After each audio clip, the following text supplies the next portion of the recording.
Okay, let's talk about that. Lexington's Let's Get Fit Week continues. It's a week-long event going on now aimed at getting locals to participate in and learn more about simple ways to get healthy. LEX 18 presents Let's Get Fit Week.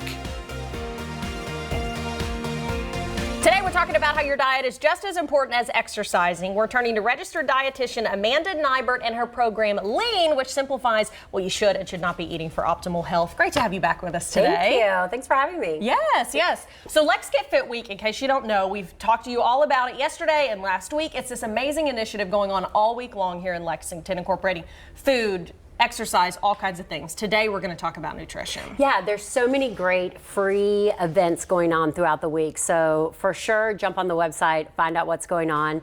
I'm a registered dietitian, and I know I love to talk about healthy eating, and you guys were talking about making it simple, and I think that that's so important.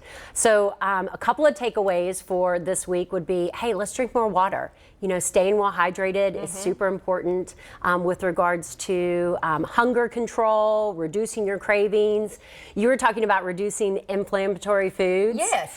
Sometimes I'm like, why are people picking on fruits and vegetables, you know? Like, let's just focus on whole food nutrition. Let's cut out the processed foods. Let's try to shop the perimeter of the grocery store, load up on more vegetables. I love that perimeter of the grocery store thing, because if you think about it, that is where all the stuff is supposed to be that's good for you. And if you'll stay out there, you can do really well. It really is, because if you think about it, most really healthy food doesn't have a label. Broccoli doesn't have a food label. So anything traditionally like in a can or a box or a bag is probably going to be not as healthy for you. Even the frozen foods sometimes, and that's one thing that was amazing to me, is to learn how much sugar is in frozen foods, because you think you're getting great frozen vegetables. Oh, it's got to be fresh. Absolutely. You know, and then they freeze it, and so we're safe.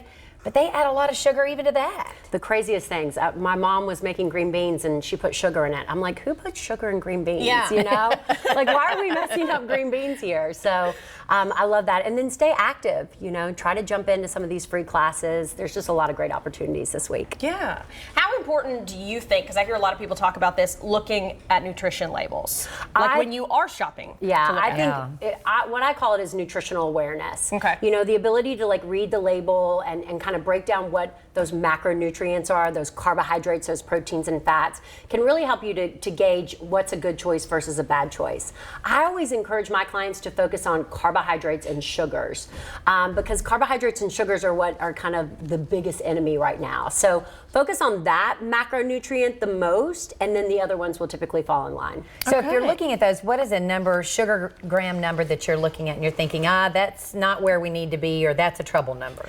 You know, I think products that are around anywhere between 15 to maybe 25 grams of carbs, sugars included in that number, is a really good way to kind of look at it. Okay. Most people are going to need anywhere from like 150 to 250 carbs. So that gives you about, 50 carbs per meal. So if you grab something and it's got like 50, 60, 70 grams of carbs, it's probably not a great choice. Yeah. Okay. So many helpful tips, because as we were talking about, it just gets so overwhelming with all the health information out there. It really is. The average American eats 400 to 500 carbohydrates a day, and that's the problem. Whoa. Oh my. Yes. So it's hard numbers that it's like, oh my gosh. Yeah, when you say that and you're telling us the number to try to shoot for, and they're oh my gosh. It's simple changes, though, that can make a big difference. To learn more and get involved with Lean, Amanda's program, go to her website, amandanybert.com. Here it is on your screen. And don't forget to check out letsgetfitweek.com for events and activities that are going on this week. They're all awesome, and they can help you get a little bit more fit. All right, coming up next, we're talking about some made-from-scratch appetizers and entrees that you can get for a bargain. The Brown Barrel in Midway has brought in some customer favorites, and they're offering a deal that you don't want to miss. It's next.